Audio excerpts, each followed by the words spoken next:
So are all zirconias the same?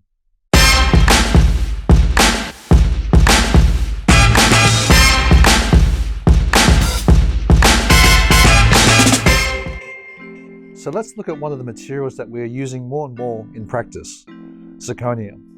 Zirconia is actually made from zirconium, and zirconium is actually a metal. It's pretty soft, it's ductile, it's actually shiny and silvery in color. But in dentistry, we actually combine it with oxygen, and then it becomes zirconium dioxide, and that's what we call zirconia.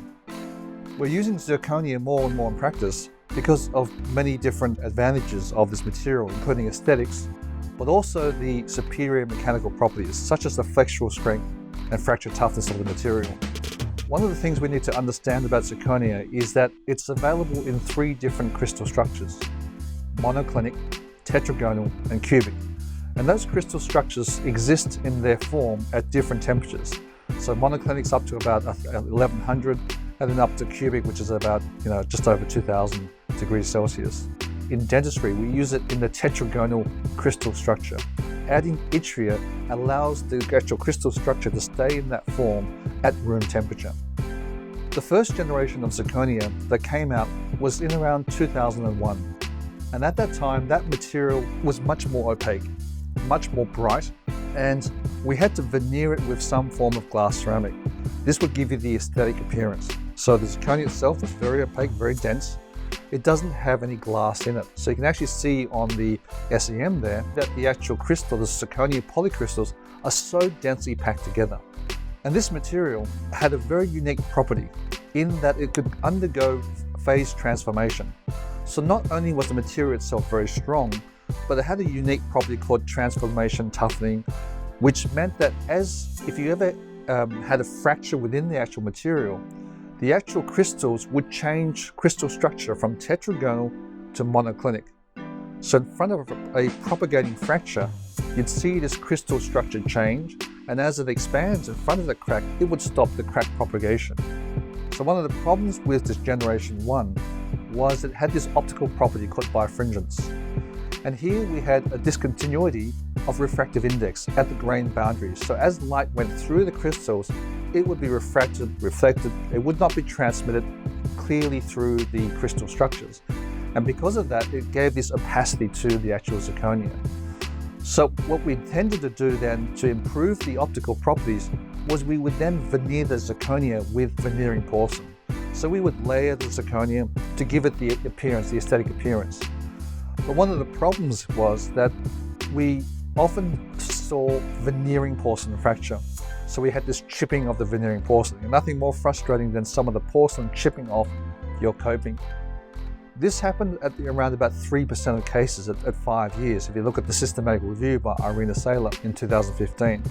So this veneering porcelain was very weak. It's roughly about 60 to 90 megapascals of flexural strength, while that of zirconia is, this original zirconia was around about 1100 megapascals. So this weakness, this veneering porcelain tended to fracture. And this is some of the early cases I did. This was a zirconia implant framework and layered with veneering porcelain. And you'll see over time there's been some veneering porcelain fracture. You can see in the 1.3 there's a bit of chipping of this porcelain. You'll see even on the 1.5 tooth there's been chipping there of the veneering porcelain. And some 11 years later you'll see that there's been some more chipping here. There's some chipping on the 2.6 region. So quite a frustrating thing to see and not so easy to fix for a patient. So why did we get the chipping?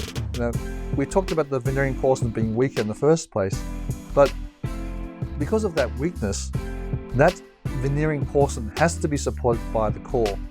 And if this veneering porcelain was greater than 2 millimeters in thickness, then obviously there'd be more unsupported veneering porcelain that might chip and fracture.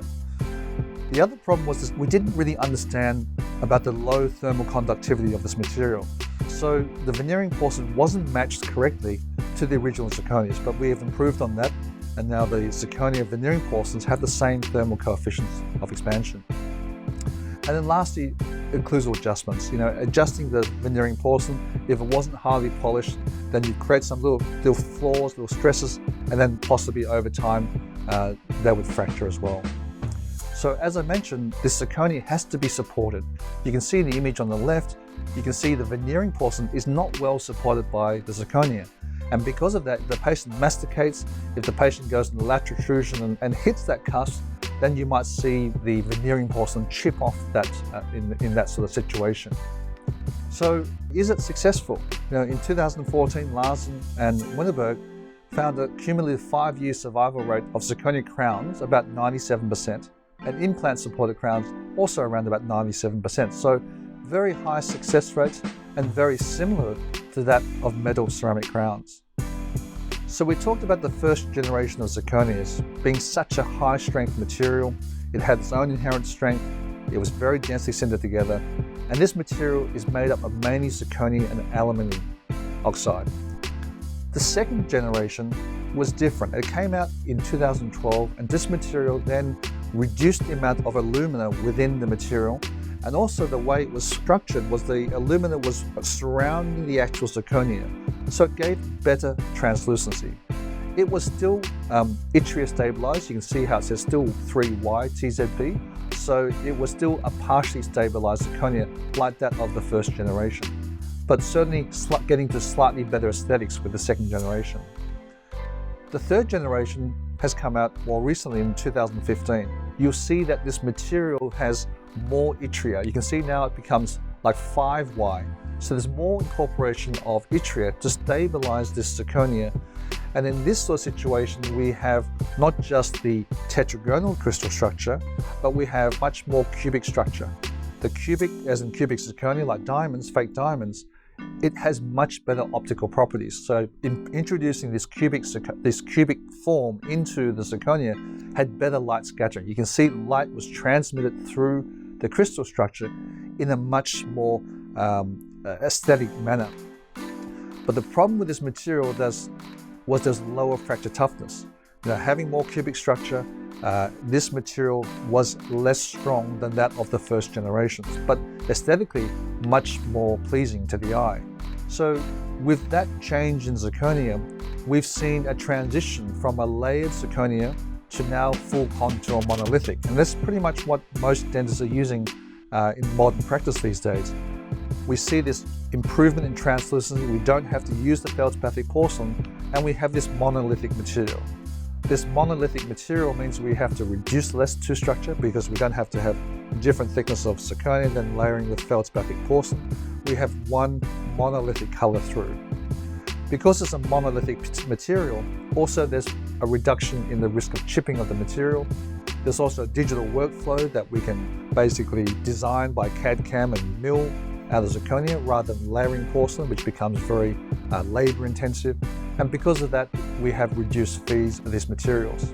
So you can see the first generations, the lavas, the pretal zirconias. Now the third generations is things like katana, pretal anterior. And you can see also the alumina, as we've gone through the generations, the alumina concentration has gone down, from 0.25 to 0.05. But you've seen also the yttria incorporation is much higher as well. So with these materials, these third generation zirconias, we've seen an improvement in the optical properties, but we have to be mindful that these materials now have reduced strength. So the first generation was roughly about 1100 up to 1200 megapascals. Now these sort of more translucent third generation zirconias are roughly around about 600 megapascals. So what does it mean? It means that we normally use these for single crowns only and maybe for 3-unit anterior bridge work, rather than using it for a long span bridge, which would not be strong enough.